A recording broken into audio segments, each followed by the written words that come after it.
பொதுவாவே நூலகம் என்பது நூல்களை தேக்கி வைக்கக்கூடிய இடம் அல்ல.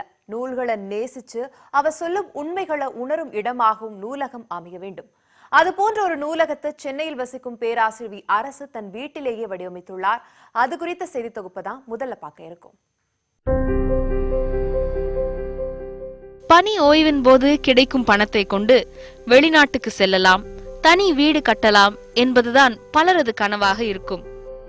ஆனால் சென்னை பெருங்குடியில் வசிக்கும் பேராசிரியர் அரசு அந்த தொகையை கொண்டு தனது வீட்டின் 2வது தளத்தில் சிறிய அழகிய நூலகம் ஒன்றை கடந்த ஆண்டு கட்டி முடித்துள்ளார்.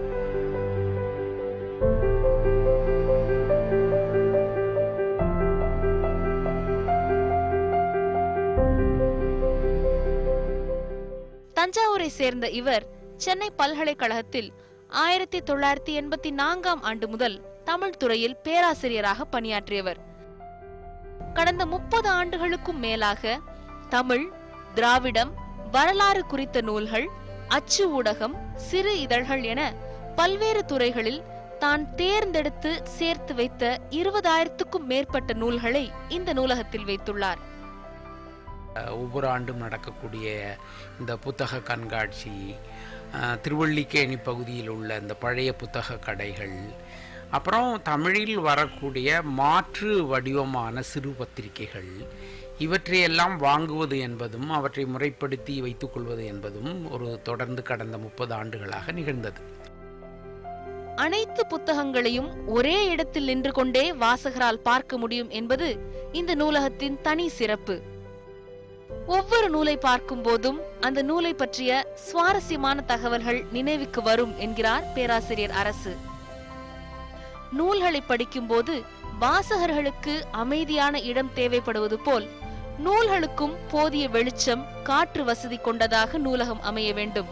இதனை வலியுறுத்தும் ஜெர்மன் நாட்டு கருத்தியலான ஃபார்ம் அண்ட் ஃபங்க்ஷன் என்ற கோட்பாட்டை கொண்டு இந்த நூலகம் வடிவமைக்கப்பட்டிருக்கிறது. ஐரோப்பிய நாடுகளில் இந்த ஒவ்வொரு குடும்பத்திலும் அல்லது ஒவ்வொரு எழுத்தாளரும் தனக்கான ஒரு நூலகத்தை வைத்துக் கொள்ள வேண்டும், ரைட்டர்ஸ் லைப்ரரி என்ற ஒரு பண்பாடு இருக்கிறது.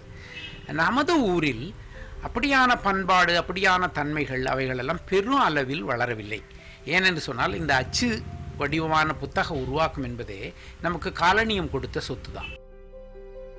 நம்மிடம் உள்ள பெரும்பாலான நூலகங்கள் வெளி உலக தொடர்பற்றவையாக இருக்கும்.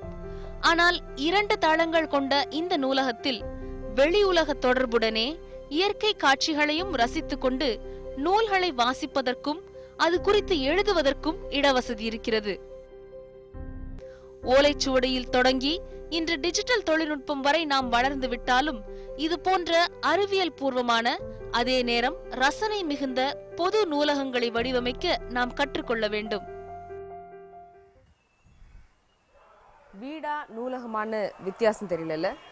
அதே போலதான் இங்க இருக்கக்கூடிய நூல்கள்ல இருப்பவை வெறும் வார்த்தைகளா அல்லது நம்மோடு உரையாடக்கூடிய மனிதர்களா அப்படின்னு வித்தியாசம் தெரியாத அளவுக்கு நூலோட ஒன்றி போயிருக்கவங்க நூலக மேம்பாட்டை குறித்து நமக்கு கற்றுக் கொடுக்கிறார்கள். 40வது சென்னை புத்தக கண்காட்சி நடைபெற்று கொண்டிருக்கும் இந்த வேளையில் நூலக மேம்பாட்டு குறித்த விழிப்புணர்வு நமக்கு உணர்த்தப்படுகிறது.